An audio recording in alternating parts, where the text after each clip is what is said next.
Okay, hi, I'm Michael DeRosa. I'm with Coffeyville Community College Art Department, and today I want to show you or demonstrate and talk to you about the science of creating illusion on a flat plane.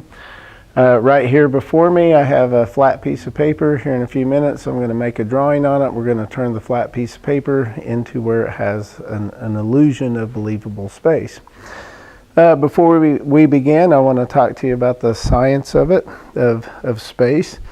This all comes from the Renaissance understandings of various artists. Our human eye can see about 32 different values, and so that's how we create illusion on a flat plane. What I'm going to attempt to do on this flat piece of paper here in a few minutes is I want to create at least 10 values. I will be drawing or responding to the sphere that's back behind me. And I do want to point out what we call light properties. And so on the sphere, we have what's called the area of light. And so this would be the area of light, and that's one of the goals that I have when I do the illustration or the drawing, is I'm going to illustrate the area of light. And then if you can see this is the highlight right in here.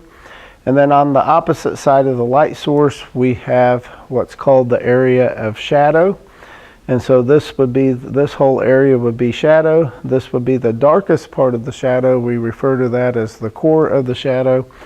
And then we have light that's reflecting back up into the shadow area. That's called the area of reflected light.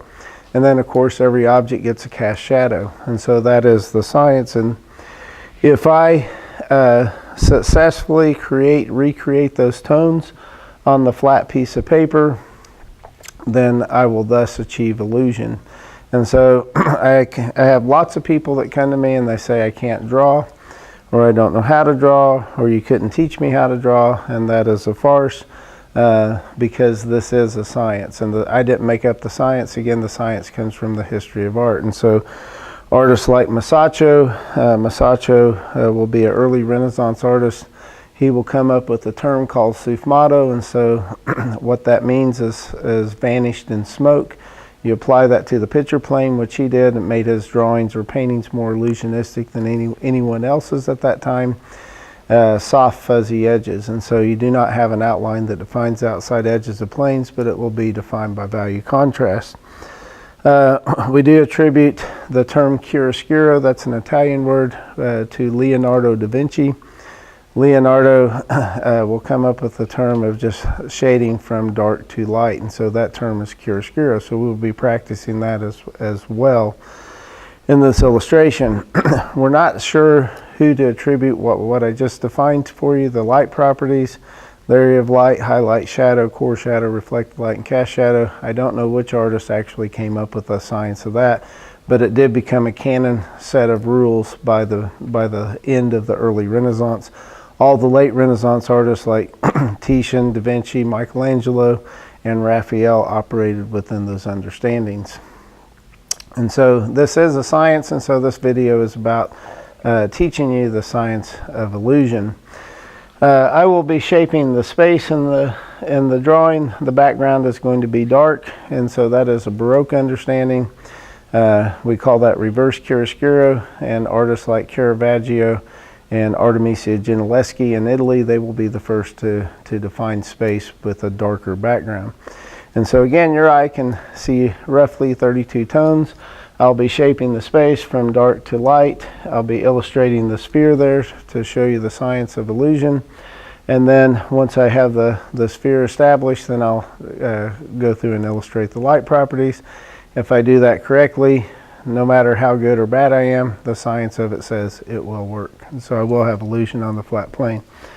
So when I start off, I'm using charcoal as a medium. Medium is the material that you're making the values with or the drawing with. And so I'm using charcoal. It's vine charcoal. It's a very traditional medium. It's very forgiving. You can erase it easily and manipulate it on the surface. And so it's also a very quick and covering surface. That's why I chose the medium. And so, but you could use ballpoint pen, you could use India ink, you could use paint, you could use latex house paint, oil paint, acrylic paint, watercolor. The science is anything that would create values would be a viable medium. And so we're going to begin. Everything that we do has to be done in response to looking. And so that is, if you are one of those people that say you can't draw, you definitely can, but you have to be able to see what you're drawing to. So I'm responding to what I see out here. Everything I do is based on what I see. And so we're going to start off with a very light, loose line. We'll call the structure line. And so I'm going to start with the base of the sphere right in here. Just make a few marks, just kind of feeling it out. And again, I'm constantly looking at my subject until I get it laid out. These are light, loose lines that are non-committed. I don't mean for them to be a finished part of the drawing, but they're just giving me an underlying structure in order to base where the sphere is going to be. This will be the front of the box. I noticed that the corner of the box kind of intersects the sphere right in here, so the corner of my box is going to go here as well. Then it's going to go back in space. And this corner I cannot see. It extends off my paper, probably be about in here. The back edge of that box comes into the sphere here. So these are just called structural lines that I'm laying out the illusion of the sphere with. My cast shadow comes in here, or my shadow comes in here, not my cast shadow, but the shadow on the sphere. Cast shadow is going to come back in here. So I'm just putting in some light lines to kind of map out where the light properties will go. This sphere has a top on it, and so there's a lip right in here, and it comes around inside here. Then on top of here is another lip, and we can see the top of it, so it's going to be an oval in here. And so this would be just kind of a rough start to say this is where my sphere should be. And I'll make some more adjustments, and then here in just a moment I'm going to go ahead and start defining my shadows. And so this would be the layout of the drawing, and now I'm ready to begin. And so we're going to go ahead and start with the shadow. And we're just giving it an overall mid-tone dark. And then we'll come back in and manipulate this some more. And a lot of mistake I see my students make is they want the first attempt to be the final part of the drawing, and it's all about correcting. Once you begin, then you have something to correct. And so I'm trying to be right at the beginning, but it's impossible to ever be right the first time. We're humans, and you have to draw within that human error that you're not going to get things just right at the beginning. And so this is a pressure-based medium, and so the more marks I make, and through repetition, and so the harder I press, the darker the tone it will make. And then the more repetition I make, of course, it's going to make darker values as well. And so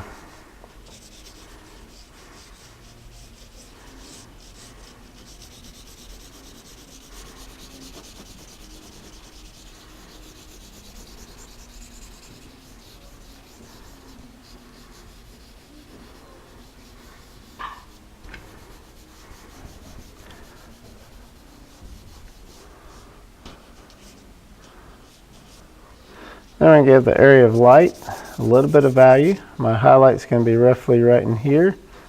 And so we're going to give it a little bit of value because the white of the paper is going to be reserved for the brightest bright, which again is my highlight.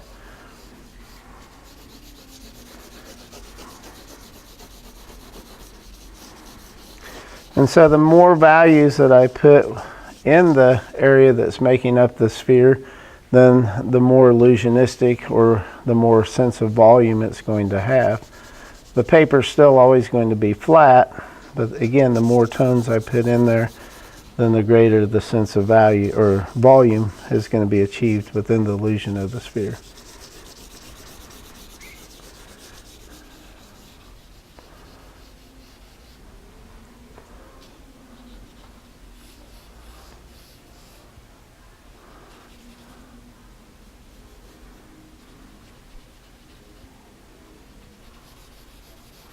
And this side of the lip is in shadow. And so we're giving that lip some value in here.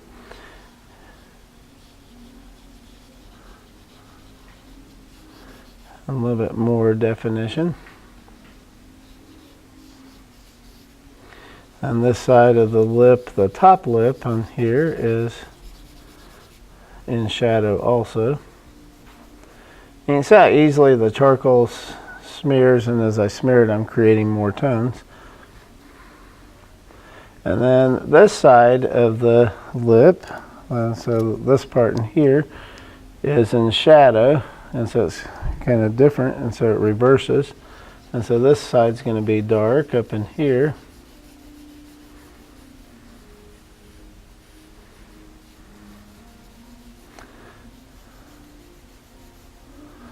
And I gotta give this just a little bit of value in here.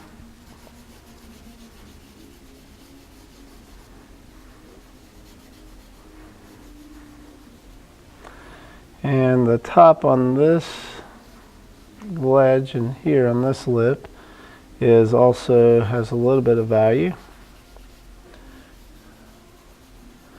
And so we're giving that some value. And so you just got to start somewhere. And so you start with the obvious, with what you can see. And then once you begin there, then you have some information here. And I keep looking out at my subject that I'm responding to. And then I just keep making the appropriate corrections. And I will keep drawing on this until there's nothing left to correct or add to. And when I get to that point, then I'm pretty much done with the drawing. And so if you step back, look at it, you can tell that I'm already starting to have a sense of illusion, starting to have some volume, and starting to have some mass on the paper. And so it's starting to no longer look flat, but I'm starting to get a believable illusion. Underneath my sphere I have, and everything gets a cast shadow. And so right now I loosely have my area of light described on my sphere. There's my highlight. Look out here, here's my area of light, here's my highlight. This side becomes my area of shadow, and so here's my area of shadow. I have the core of the shadow roughly established, the darkest part of the shadow, and then need to work on this part of the sphere. You can see I got a little dark. When you look out here, you can see that it's lighter up in there, and so I'll have to adjust that, but I do have the light properties roughly established in my drawing. I do need every object gets a cast shadow, so let's go ahead and give the cast shadow.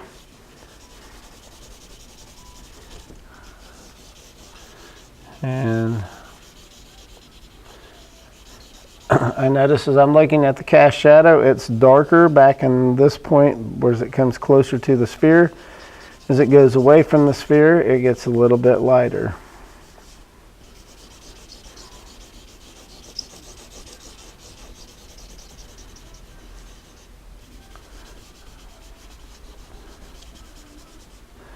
And now what we're going to do is, I kind of believe in working the whole space within the drawing.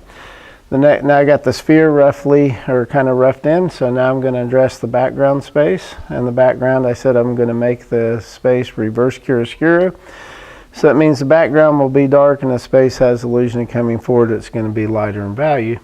So I'm going to quickly give this area some value. And I would know it's going to be dark.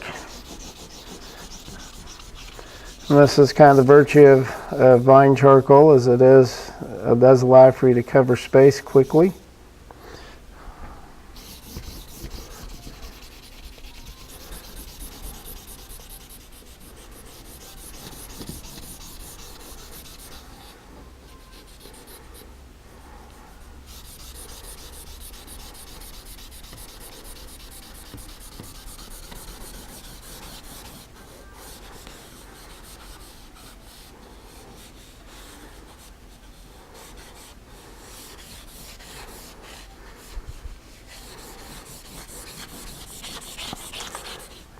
And as I just laid in the background rough and loose, you can see the space, the illusion got a little bit deeper.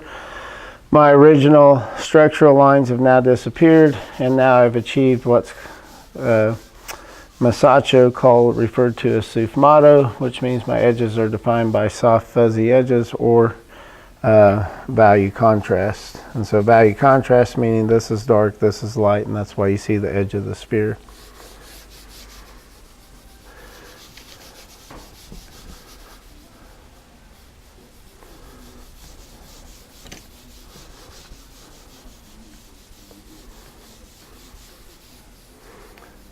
And so every time that I look at my subject, I look at my drawing, I'm making decisions about what is right, what is not so right, and what I need to adjust or correct or manipulate to make it better.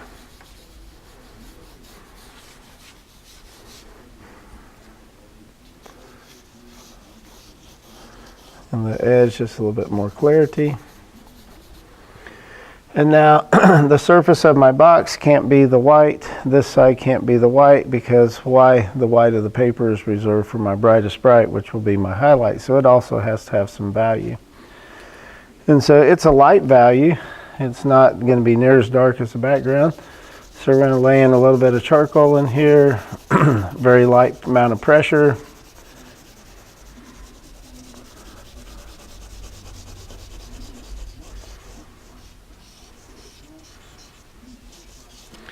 This side of the box, the left side of the box here, is dark, but it's not going to be this value. It's got to be darker though. It's got to be darker than this side of the box, and I can look out here and see that my top is lighter than the left side of the box, so it's got to be, this side of the box has to be darker than the top, and the front of the box is lighter in value than the top, and so it has to have some value because it can't be the highlight value. And so I'll have to give it a little bit of value too. And so now I'm kind of thinking about the dichotomy of this surface, this plane, and this plane, what the relationship is to each other in order to have illusion. They can't be all the same value. Like values, when joined together and flatten out, if they're separate, then they'll have a push and pull effect. And so I do want that to vary. And so we're going to go ahead and address this surface on the left side of the box.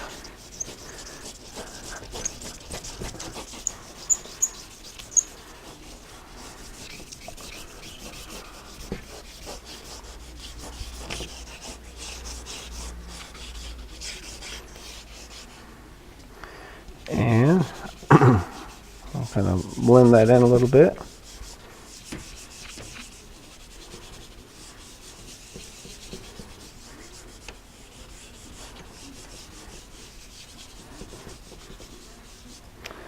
And then this side of the box has to have a little bit of value.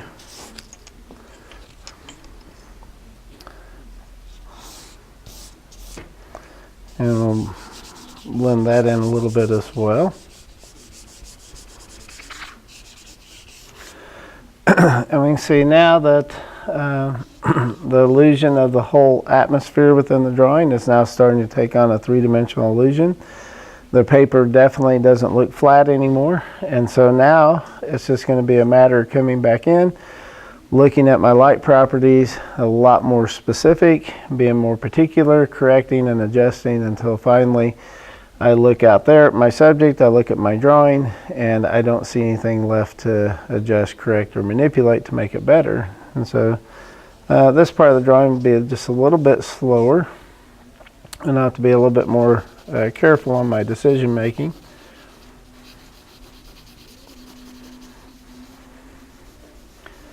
Another reason I laid in the whole surface before I got really specific is values are always seen in relationship to other values, and so whatever value I made the background, whatever value I made the foreground, the front part of the drawing, is going to have an effect on how we perceive the values making up the object. And so all that is important as far as finishing the drawing. One of the big mistakes I see my students make often is they will want to finish one area of the drawing first and not work the whole space.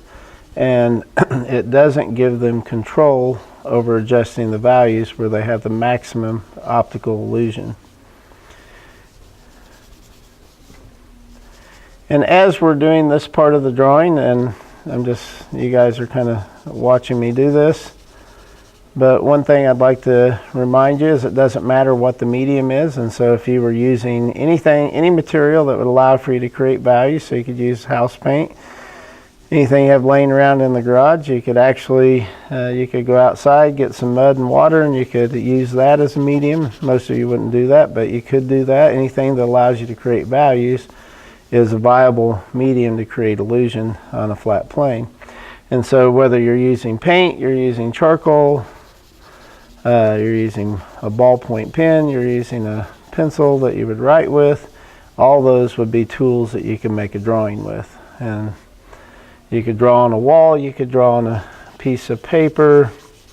The paper I'm drawing on is it's kind of a medium grade paper. It's what we call a 60-pound weight, and how we get that weight is you take 500 sheets, that makes up what we call a ream. They weigh the paper. 500 sheets of this paper would weigh 60 pounds, and so this is 60-pound paper. This has a neutral pH in it, meaning that it's acid-free, and so there's nothing about the paper that's going to dissolve in and of itself. And so, like, I don't know if you've ever noticed, like, you get a newspaper and you save an article over a period of years and the paper turns yellow on you. Newsprint doesn't have a neutral pH, and so the acid in and of the paper starts to dissolve the paper over a number of years. It reacts against the paper. And so this paper would virtually, if you kept it in a atmosphere that was free of moisture, no humidity, this paper would last thousands of years and not yellow or dissolve on you.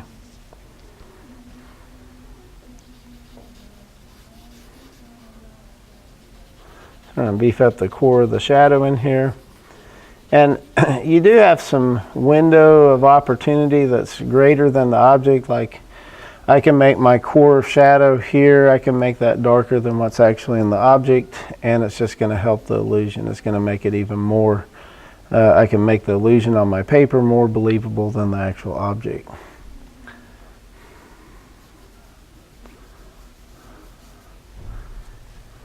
And so I'm going to beef up the core of the shadow on this side of that lip, make the edge a little bit more specific. And I do have an eraser. And so this is an eraser. It's like a pin shape, and I can come back in and I can lighten up the reflected light, or exaggerate the reflected light on this side.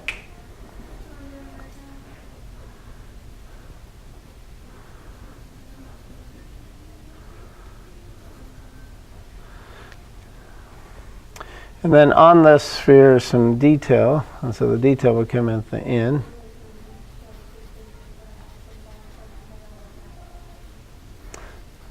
And there's this little lip that's sticking off here.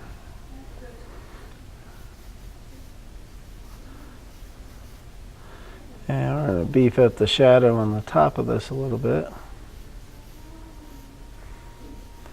And the top doesn't have a highlight, so I give this just a little bit more value.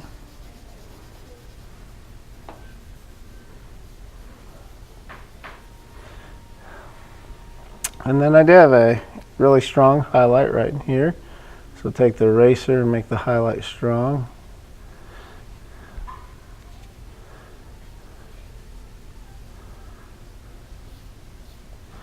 And this comes around. We're going to beef up the shadow in here.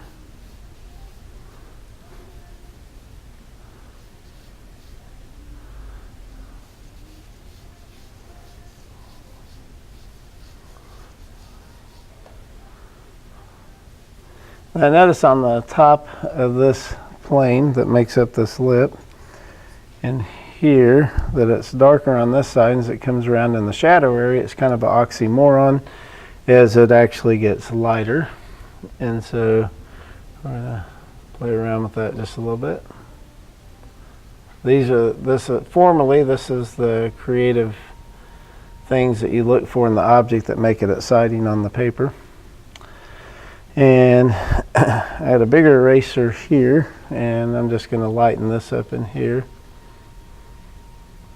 and play around with there's a little bit of reflected light coming in the shadow area right in here. And I'm going to go ahead and make the core of the shadow a little bit darker.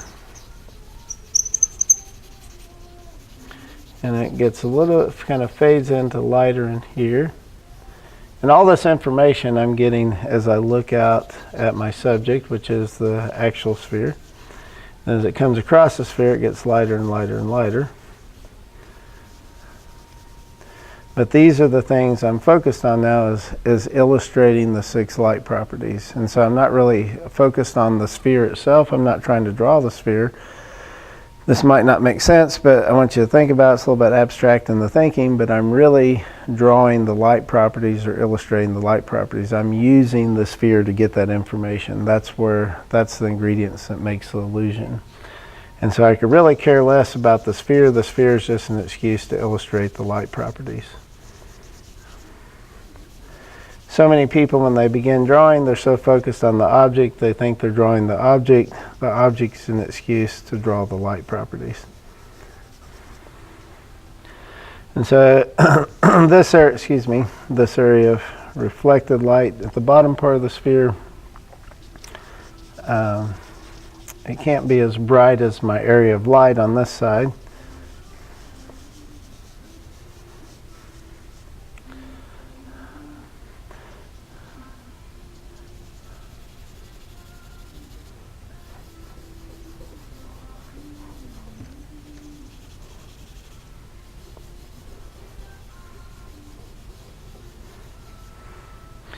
And now my area of shadow on the sphere is defined fairly well.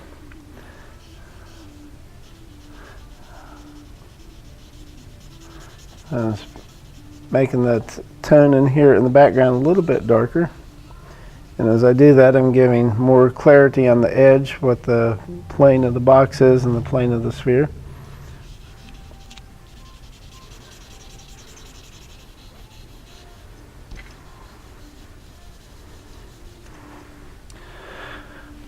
Now we're going to go to the area of light. It's a lot softer tones. You can see I have a line here. That line, when you look out there, doesn't belong.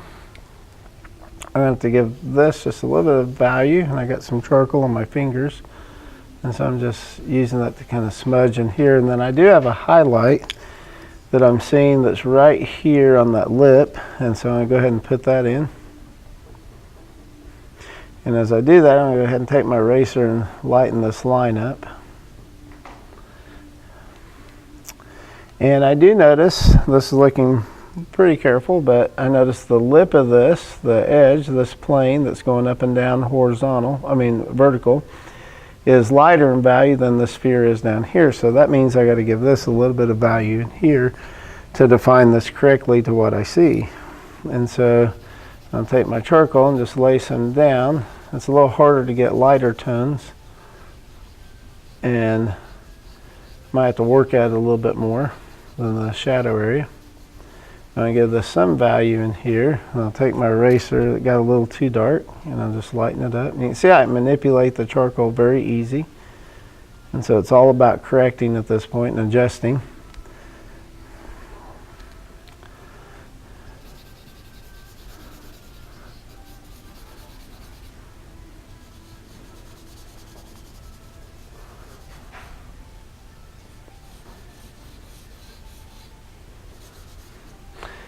I want this edge to stand out, so I'm going to give the background some more darker value, because the space has illusion of receding. It's going to be darker in my drawing.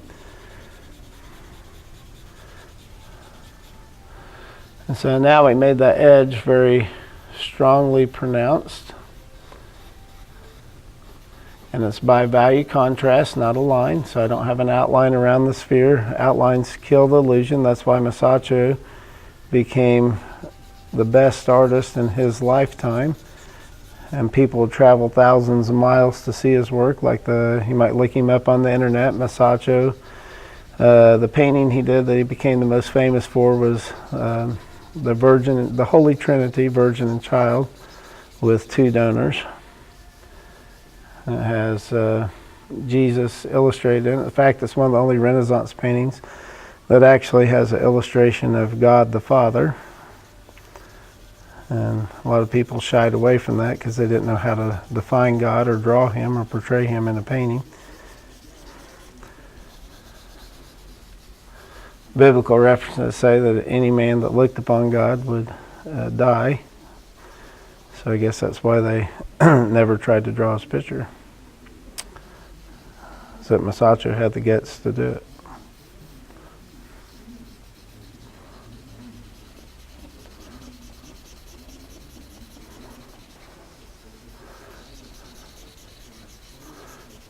So it's all about values. And your eye again can see roughly 32 values. If you put 32 values on this piece of paper, you can definitely pull off an illusion that's so realistic that it will fool the eye.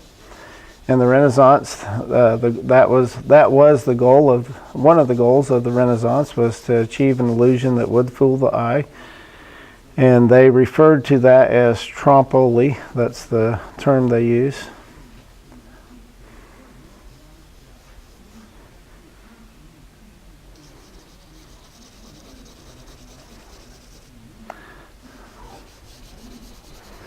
So we're just playing around with the area of light over here, giving nice subtle tones.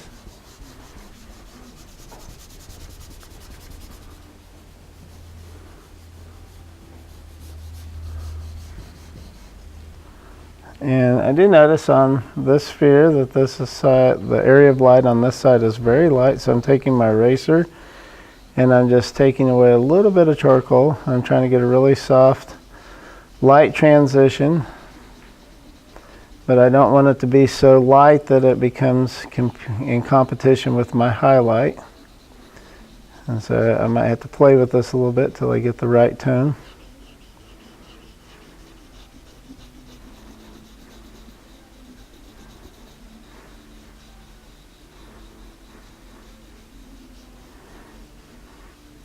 And the good thing is if I were to take away too much charcoal or too many values, I can always come back in and I can put some more values back in.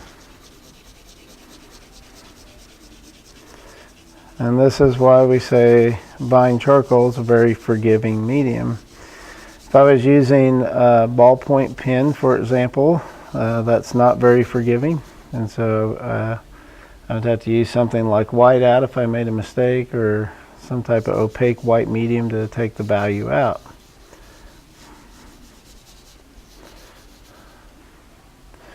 And so now we're going to beef up the highlight a little bit. I'm going to use the eraser. And again, the white of the paper is the whitest white that I can achieve in this drawing, as I am just using charcoal, not using a chalk or anything to create lighter values. And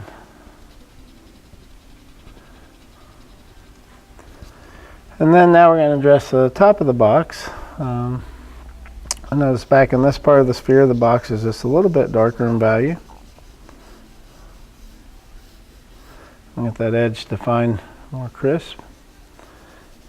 And as on the box, as the space has illusion of coming towards us, it gets lighter in value. And so we will follow suit with that.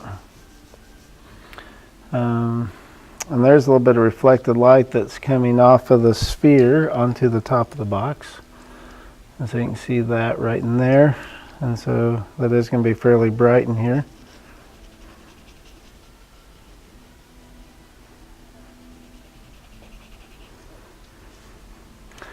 And down in this part of the box, it's a little darker.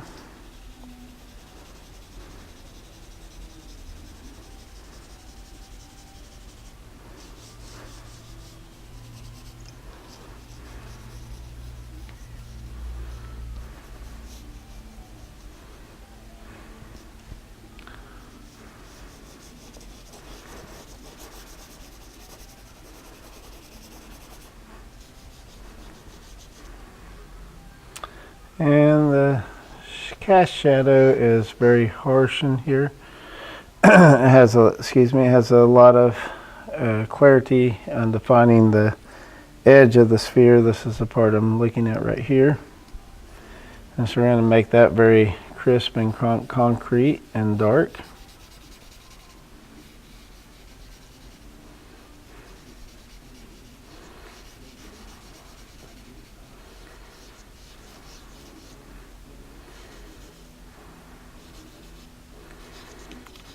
And my cast shadow is dark all the way out to the edge of the box. It's not as dark in here, but it is dark.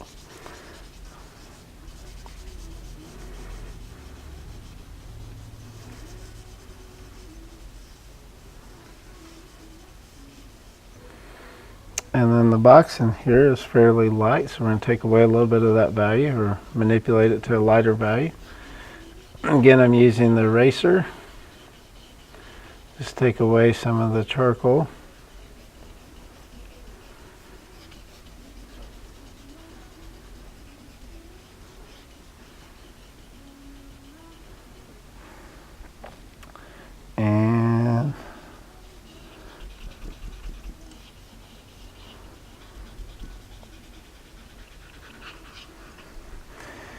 And now, excuse me, the front of the box in here, I'm just going to play around with the values in here and try and adjust those tones.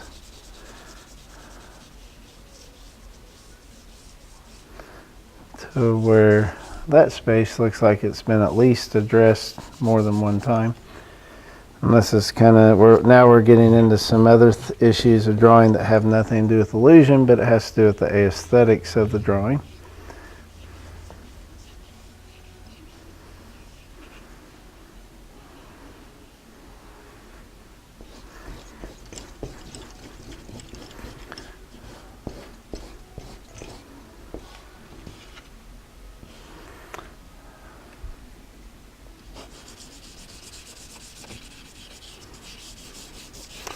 I'll give that a little bit more value in here.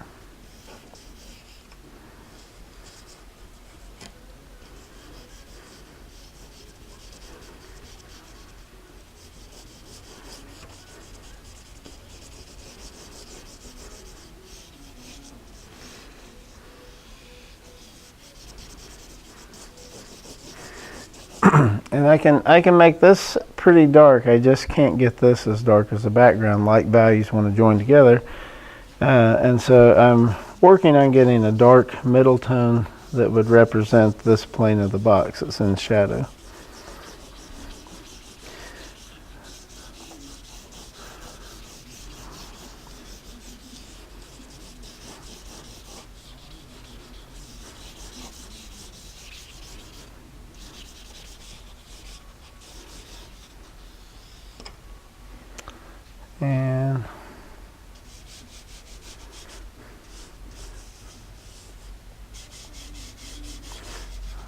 And now I'm using my finger and picking up some of this charcoal down in here.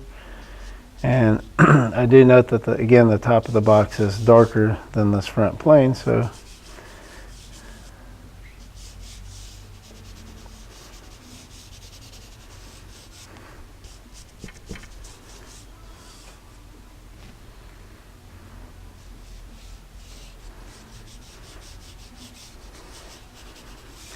and so now once I have the drawing at this page or place and being completed, I do have a believable sense of illusion, and now the rest of the drawing will just be simply fine-tuning what's already established.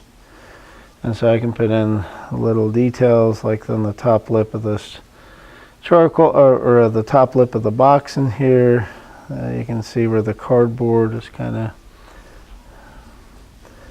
separated there, and then in here I have a little bit of information that's kind of defined by, and then down in here in the box there's a crease that's defined by a little bit of values in here.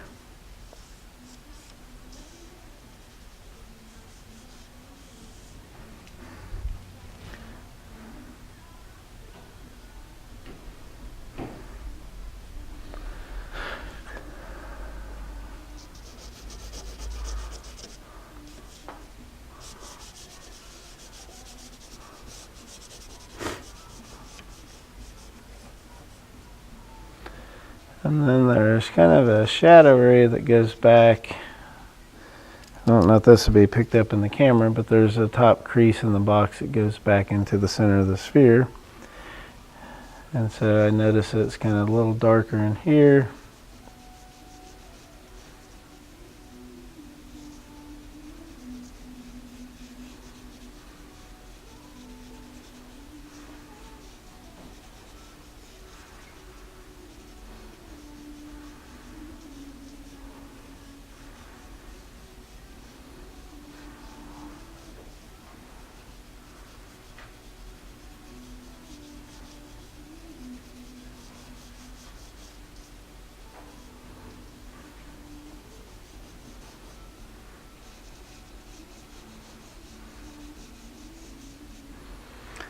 I'm pretty satisfied with that. Now then occasionally you got to step back, take a look at your drawing, take a look at the subject, see what things you want to define a little bit better. I'd like for this edge to be a little bit stronger.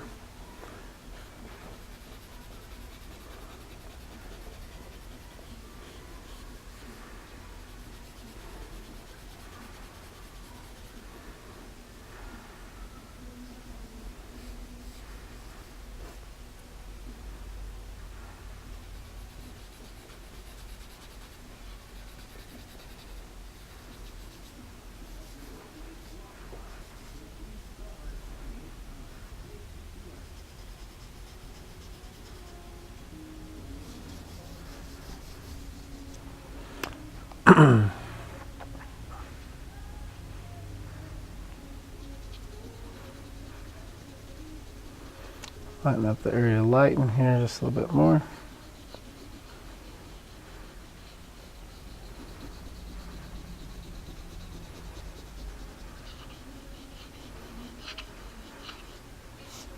Oops, didn't mean to do that.